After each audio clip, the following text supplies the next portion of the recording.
கடவுளுடன் காலை வணக்கம். புனித மார்க் எழுதின செய்தி 3ஆம் அதிகாரம் 13 முதல் 19 வரை உள்ள இறை வார்த்தைகள்.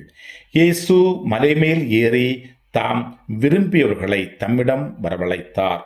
அவர்களும் அவரிடம் வந்தார்கள். தம்மோடு இருக்கவும் நற்செய்தியை பறைசாற்ற அனுப்பப்படவும் பேய்களை ஓட்ட அதிகாரம் கொண்டிருக்கவும் அவர் 12 நியமித்தார். அவர்களுக்கு திருத்தூதர் என்றும் பெயரிட்டார்.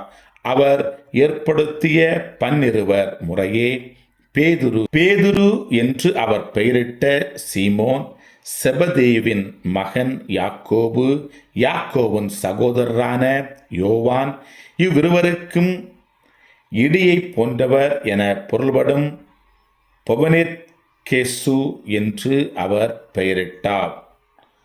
அந்திரேயா, பிலிப்பு, பர்த்தலோமேயு, மத்தேயு, தோமா, அல்பேயுவின் மகன் யாக்கோபு, ததேயு, தீவிரவாதியாய் இருந்த சீமோன், இயேசுவை காட்டிக் கொடுத்த யூதாஸ் இஸ்காரியோத்து என்போர் ஆவார்.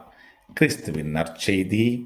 இந்த நாள் இனிய நாளாக அமைய வாழ்த்துக்கள். பல பல பல புதுமைகள், பெருமைகள், இனிமைகள் இறங்கிய நல்ல நாள், ஒரு நல்ல நாள், நம் தேவன் தந்த நாள். இது நல்ல நாள், ஒரு நல்ல நாள், நம் தேவன் தந்த நாள்.